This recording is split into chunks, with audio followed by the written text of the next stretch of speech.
Hey there. All right. So this is Andrea Winberg with the Voice of Influence podcast, the Voice of Influence show on YouTube. And I've got with me Rosanne Moore.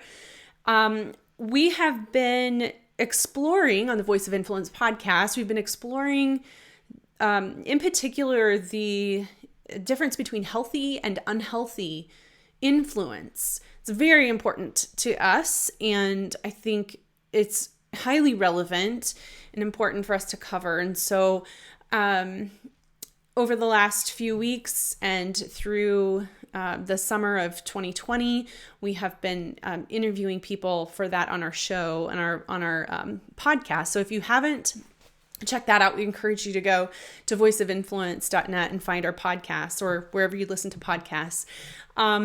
There are a couple of episodes that Rosanne and I did previously that have to do with myths around abuse and coercive control. We highly recommend that you see those videos. And then this particular episode is going to be about helping others who are in a situation like this, in particular where finding meaningful ways to help somebody who is actually in an abusive relationship and helping them out actually without hurting and making it worse. Rosanne, let's tell them a little bit about what we've just created. You've created with Lifeline. Lifeline is a resource to help, in particular, help women who are in an abusive relationship or coercive control and how to get out. Rosanne, would you please give us a little description of Lifeline? So when I was going through my own process of getting out of an abusive marriage, the thing that I found there were a lot of resources for were the resources that would deal with the psychological impact of an abusive relationship and unraveling that. I had a pretty easy time finding things that would help me with that. What I did not find very readily was something that would be a practical guide for the daily decisions, the legal process, something that would help me understand what to expect in the court system, how to navigate the court system, and how to rebuild my life and my home for my children, safety for my children, coming out of a situation like that. So I was being asked to make and anybody in this situation is being asked to make decisions that will affect long-term living at the same time that they're trying to unravel major trauma that they've been through. And so I wanted to provide a practical step-by-step guide that would help women tailor decision-making to their specific situation, something that would help them think through and not just have this overwhelming situation that they felt like they'd been dropped in, immersed in, and were drowning in. At the same time that emotionally everything feels up for grabs. So that's how Lifeline was born. It's a practical guide for navigating coming out of coercive control, navigating the family court system, including divorce, for those who may be experiencing that. Okay. All right. So Lifeline is a very robust resource, and it is available you can text VOI Lifeline to 44222, or you can to get the first module for free that has to do with establishing safety and preparing yourself for the process. You can also find it at voiceofinfluence.net/lifeline. So right now we're going to talk specifically to people who are in a situation where they see others who need help, somebody else. So Rosanne, let's say I just learned that someone in my life is in an abusive relationship, or I suspect it even, and I want to help. I really do, but I'm not exactly sure where to start. Where do you recommend that we start? Okay, this is going to sound a little counterintuitive, but the place to begin is with yourself doing kind of an evaluation with yourself, you want to make sure you've got yourself out of the way first so that you can see the situation clearly and respond in a way that you're not projecting your needs or your fears or anything else into what's going on. So you want to do a little bit of self-evaluation. You want to recognize, what are the limits of my experience and knowledge? It's okay to have limits. Everybody to some degree has limits. I've been through this myself. I have walked through this situation with other women as an advocate, but I'm not a professional counselor and I'm not an attorney. And so, like, even in Lifeline, the counsel that we give is how to choose those professionals. It's not to take the place of those professionals. So know the limits of your experience and your knowledge, and don't pretend to be what you're not. If you want to be a supportive friend, there are ways to do that very meaningfully, and it matters, and that's a crucial role. But you don't want to pretend you're law enforcement. You don't want to pretend that you are a counselor with years of experience in domestic violence. If this is your first gig, you don't want to do that. Yeah. So recognize your own limits first. Recognize that this situation is not about you. You're not the hero. You don't need to come in and save the day. You're not the judge who, if this person tells you something, you need to determine whether or not it's really accurate, whether what she's saying is true or not. Ooh. You're not her judge. Ooh, okay. Yeah. Hold on just a second. Yeah. I think that might be one of the things that causes people probably to hesitate on helping somebody else because they're not sure if they should believe or not. So can you expand on that a little bit? Like, why shouldn't I be the judge? Shouldn't I know? Like, shouldn't I try to figure that out before I help? So the first thing to realize, and we're going to have a resource list that's specific to helpers. We've got a resource list for a woman in this situation, and a helper would benefit from the things on that list as well. But we're going to have a resource list specific to helpers as well. Knowing, one of the things you need to know about abuse is the vast majority of the time, like 98% of the time, the person is telling the truth, and they're not exaggerating. They're actually minimizing. So the little piece that they're telling you, or the thing that they're searching for words to tell you, which is even more common, the situation is probably far worse. And so if you shut them down by responding like with investigative questions, that is not helpful. They're already struggling. They're living with somebody in a coercive control situation. You're living with somebody who's constantly trying to reshape reality to gain control over you. They're constantly basically lying to you about your perception of what is real. And so if you have an outsider who's like, well, are you really telling the truth? The person just shuts down. Like, they're already overwhelmed. They're already traumatized. So you need to go into it with the assumption this person is asking for help. They are distressed.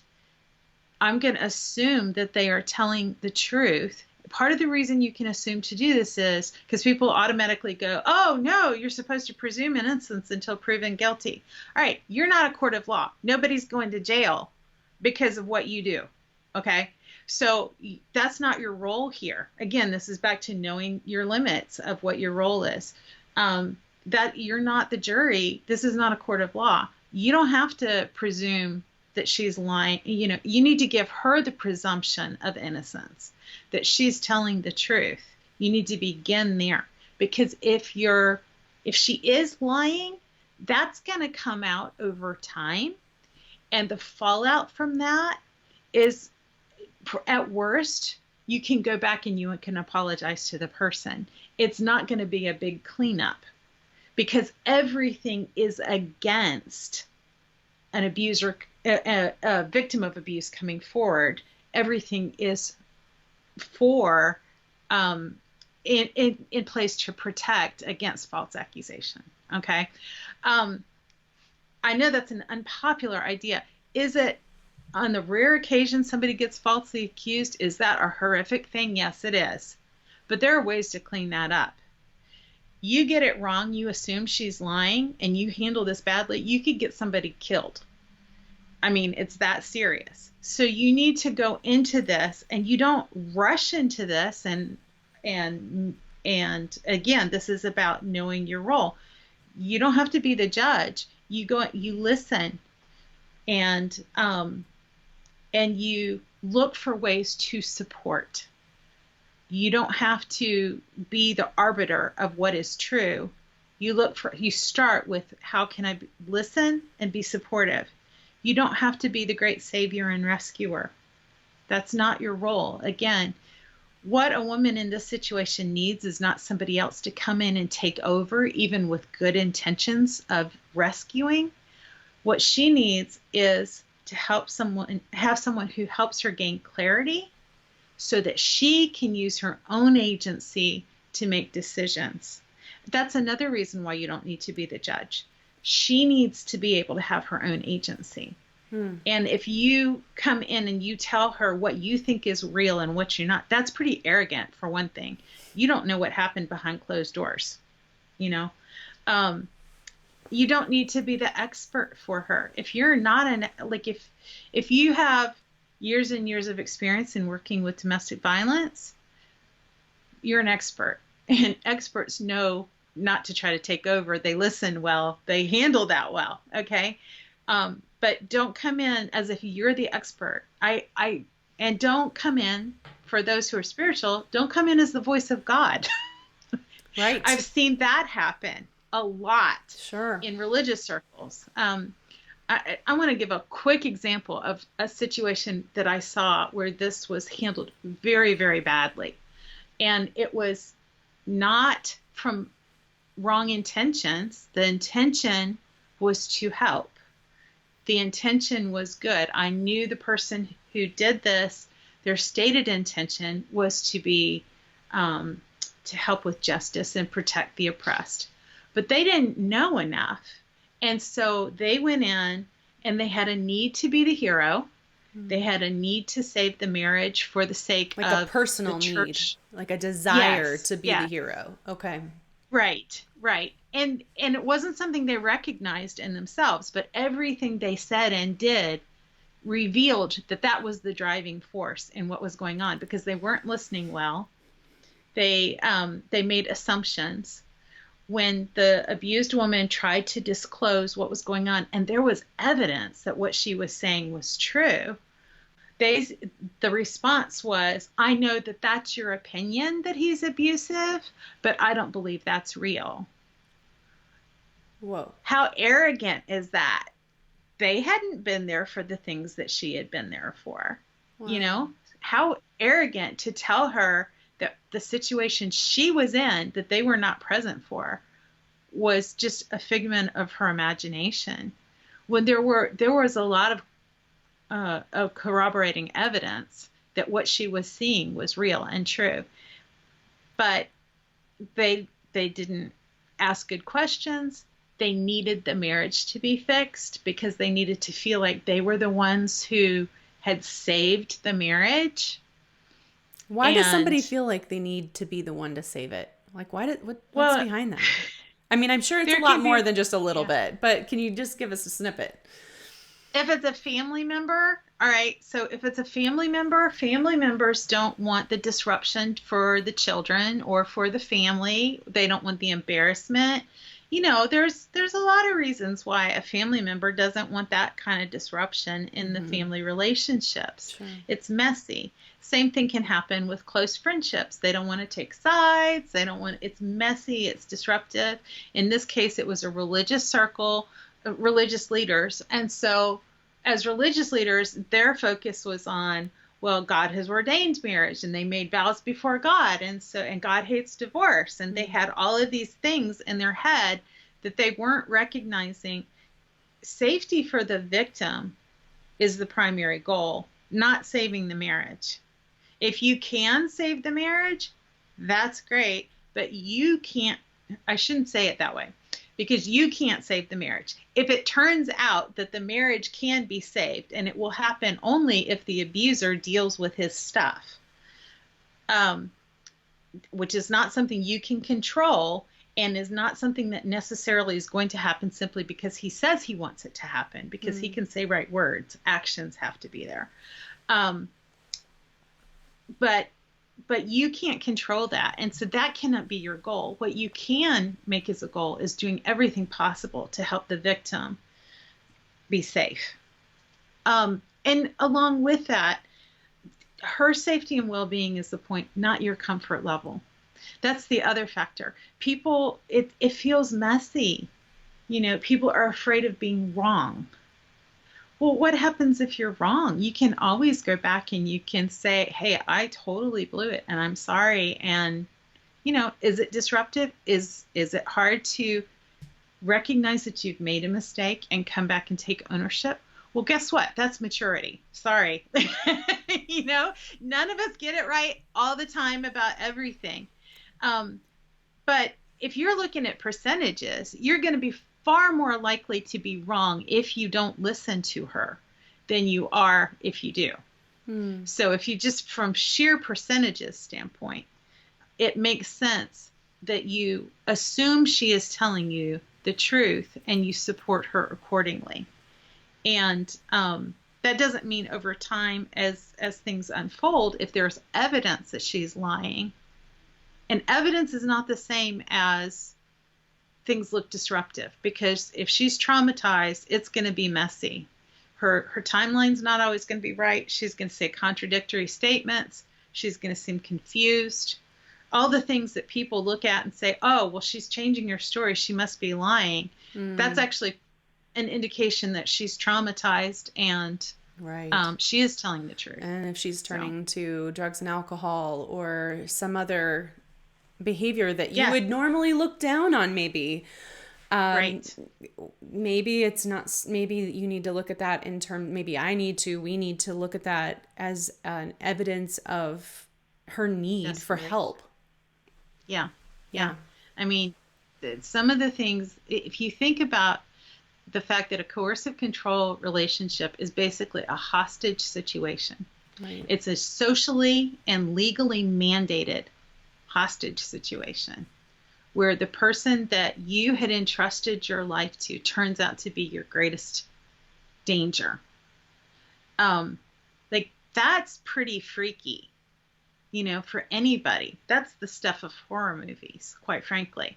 If you think about it, horror movies are usually based on finding out that the person you trusted is actually the one trying to kill you, right? And so for her to be in that situation, of course she's going to be looking for ways to numb the pain or to numb the fear. Not everybody turns to drugs or alcohol or whatever, but if she does, that doesn't necessarily mean she's the problem and she's lying. That may be a secondary issue that's come because of what she's been through. Right. Yeah. Okay, so obviously safety then is a huge piece of what I should be worried about or should be concerned about when I want to help somebody. One of the things that I think I and many others who want to be supportive, we might struggle with is how do we do that without actually making things worse? Right. So begin by listening, okay? One of the things about if you're suspecting that somebody is in a high control relationship, you're getting a sense that something's not right. She's being very isolated.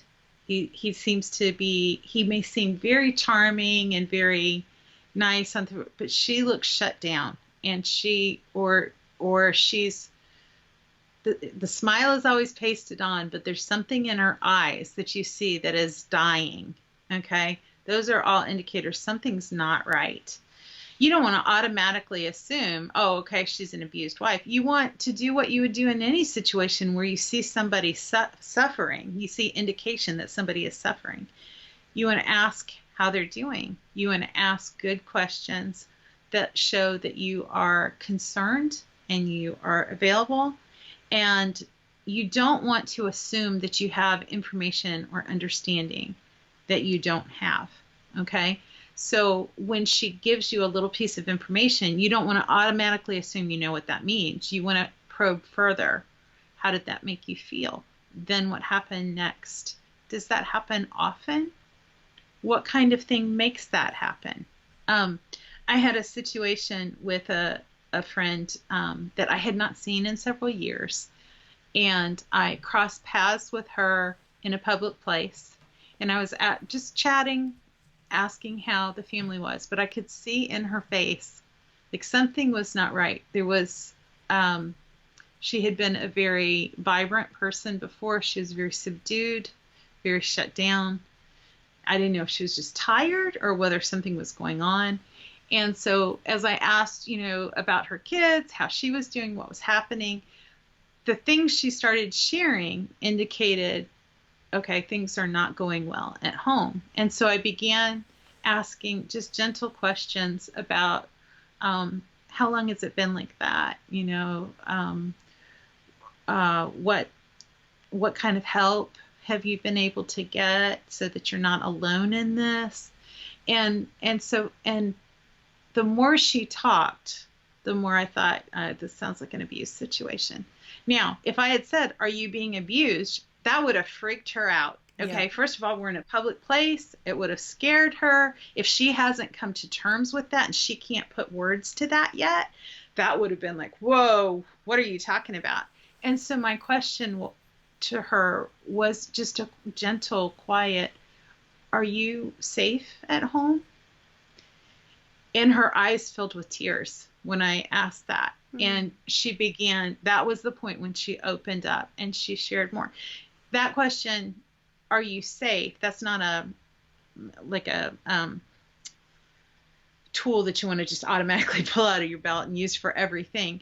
But know that that's an underlying thing you want to find out. If you're concerned about somebody's well-being, in some way you want to indicate concern. Do you feel safe at home? And that might not be just physical safety, that might be emotional safety. Because in a lot of situations, there's no physical violence, but there could be sexual violence, but they don't think of it as that. There can be financial control. There can be soul violence, like the person is being attacked at an emotional and psychological level all the time. And so it's like their spirit is being annihilated by the other person. And so you want to ask that question about safety. It gives, and that gives an opportunity for you to gauge, for them to share in a gentle way what's going on. If they haven't come to terms with the word abuse yet, if you ask about safety, it may help them connect emotionally with what they're actually dealing with at home.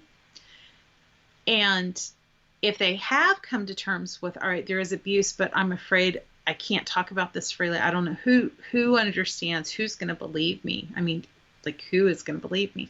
If you ask that question about safety, then that's an indicator to them. This is a person I can talk to about this. They'll get it. They will get it if I talk to them about this. One of the things that's really common with people who are abused is they'll talk about the difficulty in their marriage. They usually don't want a divorce. I mean, that comes much later. But if they're in the early stages of processing, they will bring it up as a marriage issue that they're trying to figure out what they need to do differently. And as you ask questions and as you listen, what a lot of people make the mistake of doing is they give marriage advice before they've asked questions to find out, is this actually a marriage issue? If this is an abuse issue, it is not a marriage issue. Right. So, yeah. And so you want to actually find out what is going on. Chris Moles, I think, is he works a lot in domestic violence circles, and he works with abusers as well as with victims of abuse. And one of the things the analogy he gave is, if you don't accurately assess what's happening in the relationship, it's like hearing the sound of clopping hooves on a road and assuming that a horse is coming towards you when actually you have a zebra.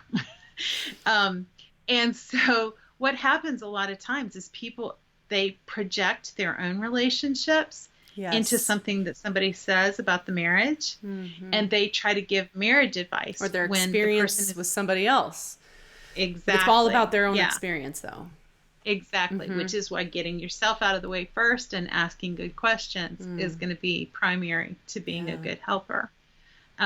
So you another thing you want to do is, often, because if she hasn't figured it out yet, she's going to be blaming herself a lot. She's going to be talking about the situation and looking for a resolution, and she's going to be very focused on what she can do differently, because she's always trying to figure out what she did to make him so angry, why the relationship is not working. He's constantly telling her it's her fault. And so telling her it's not her fault directly is not going to be effective. She'll just tell you more reasons why she should have been able to, like, make him happy somehow, and she hasn't figured out why yet, but somehow it's supposed to be her job and make it okay. So what works far better is if you listen to that and you ask about how she felt in the situation, and then you give her an analogy. Like, if your sister were in a situation where this kind of behavior was happening with you, how would you respond? If your child came to you with this kind of a situation, how would you respond? And usually she's very clear about, she would be loving and supportive. So then the question is, okay, so if you weren't treated that way, that's not something you did wrong. You deserve to be treated with love, just like you would treat your child or your sister or that other person you care about. You treat them with love. You treat your husband with love. So why would you not also be worthy of that? And that frees her to begin thinking differently, so that she's not blaming herself. It also kind of gives her some language to be able to describe situations, so that she's not just carrying all of that load and doesn't have any words. That's a big part of abuse, is you live with this constant sense of something's not right, but you don't really have words for why it's not right. Nagme, when we had her on just a few weeks ago, that was something she talked about in her relationship. It was like cancer. Something's not, like, something's bad that's going on, but you don't know what it is. And that's very common in abusive relationships. Another thing you want to do in terms of listening well and maintaining confidentiality, make sure you don't take anything she says back to the abuser. You do not want to do that, because she will pay for it later. He will come back and he will punish her later, and she will not be able to tell you anything in the future. So don't try to fight for her. Don't try to confront him or anything like that. Or even go get his side of the story. Oh, wow. Yeah. That's not your job. Right. Yeah. Because you got to understand, abusive people don't say, oh yeah, I've been abusing her. I feel really bad about that. Right. They don't do that. They give you a very plausible sounding story, and they're very good at taking a lie and wrapping it in a veneer of truth that sounds plausible enough that you then want to level the playing field, and you want to assume that, well, it was probably just a misunderstanding, something like that. Right. If a person is afraid all the time in their own home, you do not have a level playing field. You do not have, it's not just a marriage issue. That is not what's going on.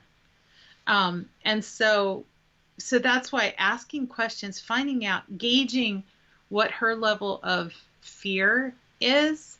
And even if she's not able to give you specific examples, because trauma does that, trauma makes it very difficult to communicate and to analyze situations like that. And so you don't want to breach her confidentiality with the abuser in particular. You want to help her make decisions. What do you need? Okay, so you're saying this is going on and you're not feeling safe. What do you need? Would it help to talk to somebody at a domestic violence hotline? Have you thought about getting counseling by yourself? Don't recommend marriage counseling. Right. Don't do that again. It's not a marriage issue. I think we've talked about that before. It is not a marriage issue, and it will set her up to be punished in private at home and shut down and isolated further. So find out what she needs, and you can start that process with her. And don't, as she begins to come to terms with what's going on, she's going to feel grief, and she's going to feel anger, and it's going to feel messy. And keep listening. Don't try to tamp that down for her. That is a necessary part of her regaining her agency and her autonomy. Be that safe space for her to explore that, probably, or express it. Exactly. Yeah. So if you want to be a good helper, you need to be a good listener while she's processing. A big part of healing is having a safe space with somebody who's a caring listener, who will let you voice the ugliness and the anger. And she has reason to be angry. And she's had to keep all of that inside and all of that tamped down. Does that mean she needs to be angry forever? No. But if she can't bring it out and process it, it's going to make her sick physically. It's not going to go away. She's got to be able to process it safely. And you want to process your own emotions elsewhere. When friends start hearing that someone that they love, or a family member, somebody that they love, is being treated horribly, they're in a lot of horror, and it brings up a lot of emotion for them. They're angry.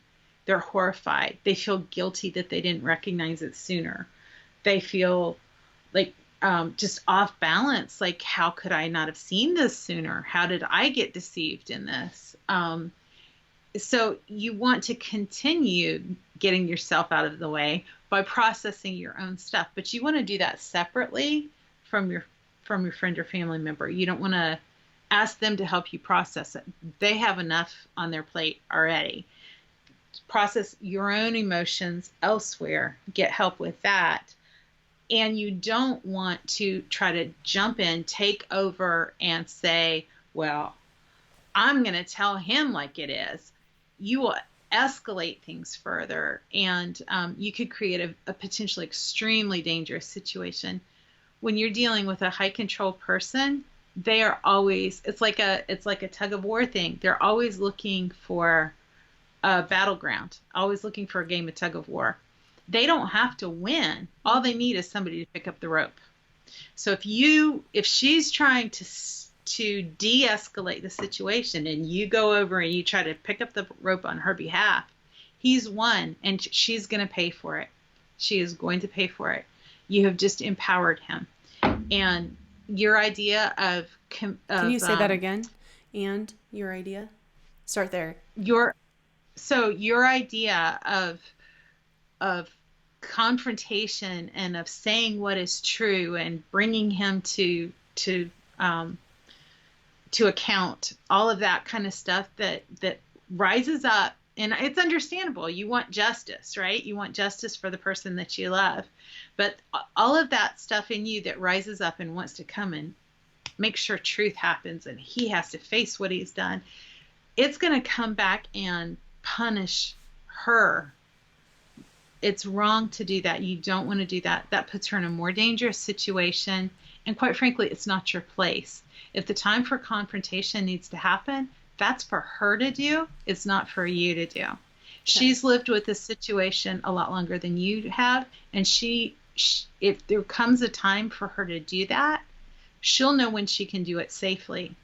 But you don't know enough about this. You don't know enough about the dynamics, and you could create a much more dangerous situation for her out of your need to vent. And so that's not helpful. It's very dangerous, actually. Okay. So, all right. So, what is the process of really helping somebody get out of this situation when it feels really dramatic? It feels like Right. it's like, oh my gosh, this is such a big deal.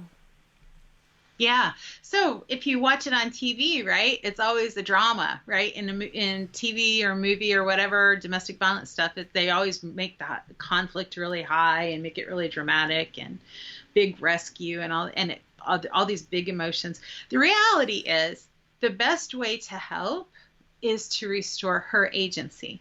It's very practical, everyday things of taking her from a place of having no agency to her having restored agency, not you going in and rescuing, but her being able to pick up her agency, to have a voice again.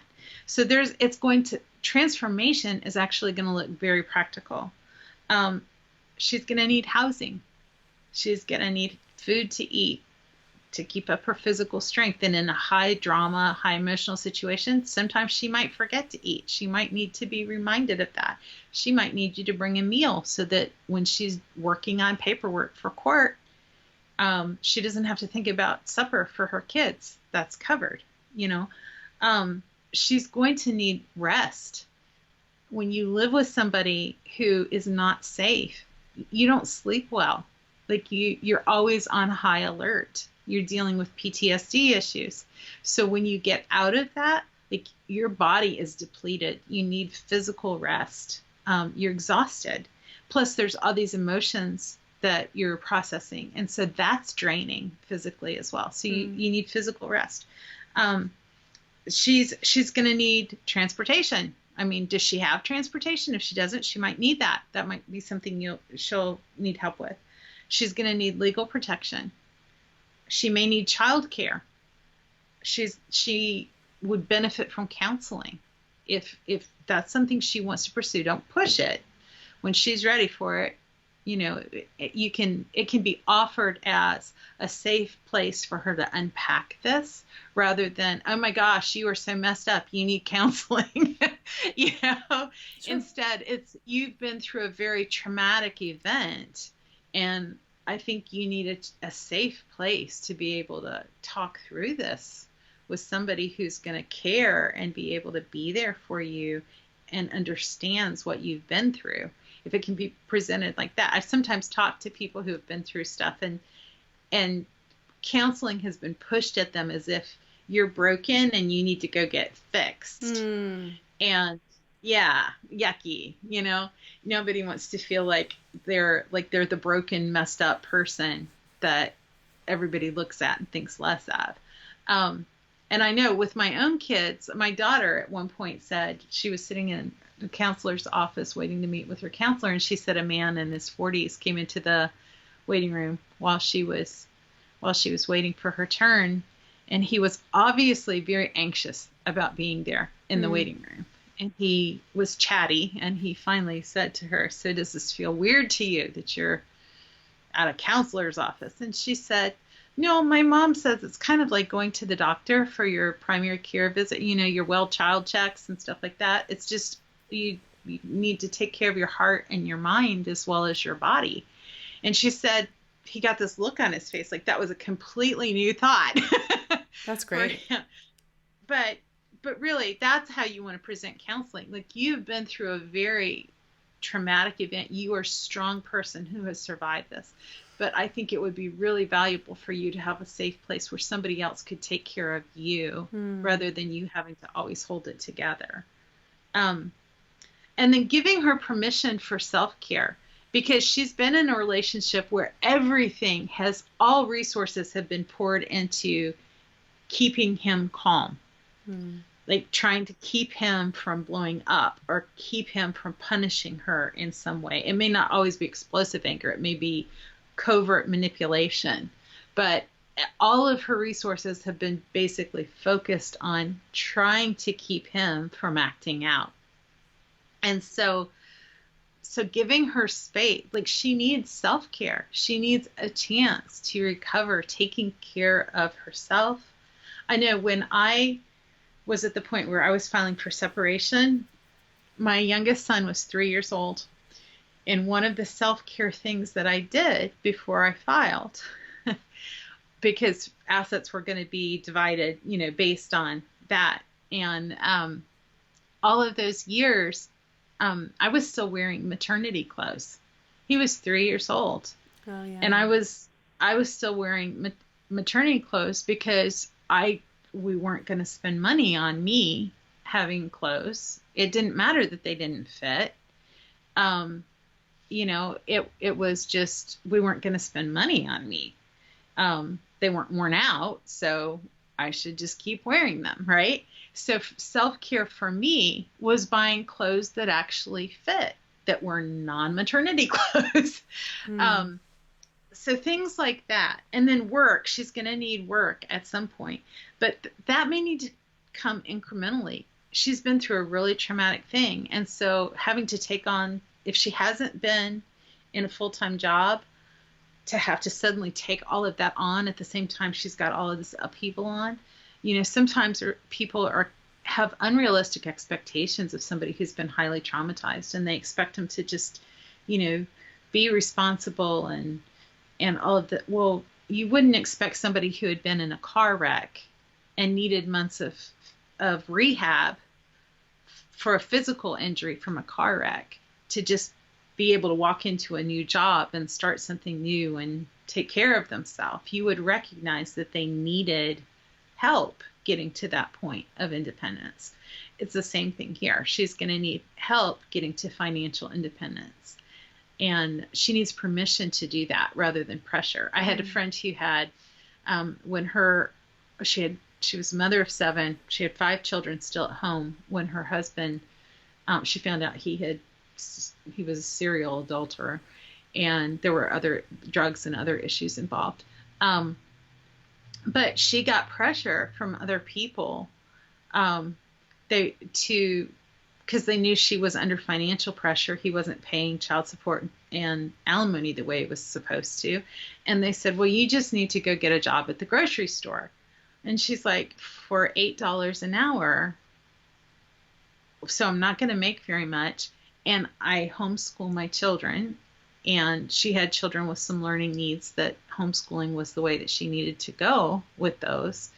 And they were traumatized. They were all traumatized by what they had been through. So the expectation was for her to go get a low-income job to supplement this. A better thing would have been to have said, it was a church group that the person was in that said this to her. A better response would have been for that church group to say, hey, how can we help for the next 6 months, help you get on your feet, give you some space to heal. And to figure out, maybe give you some budgeting advice, maybe help you sit down and figure out what kind of work could you do that would actually meet your financial needs. So you're not doing a minimum wage job and like wearing yourself out with long hours of work, but still not having enough to really provide for your family's needs. Yeah. So those are some very practical things. And then, of course, Lifeline. This brings us back to Lifeline. Sure, yeah. If you want to help, realize that Lifeline is going to have a lot of things that will help you understand better how to help her. That resource list, having a basic understanding of how abuse works, what it does to its victims, how abusers manipulate. Those things are going to be really important if you want to be an effective helper. And there are resources for that on the helpers list. And then Lifeline itself, if she's in a place where she's wanting to get out, if she may not have the $25, that we've tried to keep the program really inexpensive to make it affordable. We're talking 20 videos, and we're like worksheets that are essentially a workbook that will give her very practical help. You could help cover the cost of that for her. So that would be another really practical thing that could be very transformational. Thank you, Roseanne. I've got one more question for you, and this might be Mhm. repetitive in some ways, or you might decide that this is your answer is something you've already said, or it might be something a little different. But when somebody wants to be a voice of influence, in the case of supporting somebody who is in a controlling relationship, what summary advice do you have for them? Two things. One is learn as much as you can. So listen well. Like I said, we talked about this already. Not just listen to her, but also try to look at that resource list, and it's kind of like the race thing, right? Is I know our family is looking at the ways that we can be more sensitive to those who are of other race, of those who are minorities and who experience life differently than our family does because we're white. And so listening to them rather than telling them what we think is a really important part of that. So I would say listen well and try to learn. Go to that resource list. But then the other thing that I think would really be important right now is I'm sorry, restate your question. If somebody wants to be a voice of influence. A voice of influence, that was the part.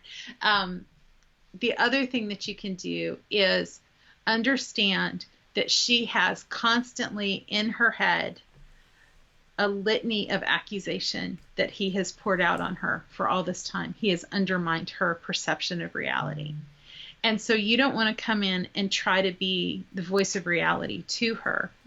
But when she says things that you realize are from his influence, like that he is giving her a negative view of herself, you can challenge those gently, not directly, but by asking questions.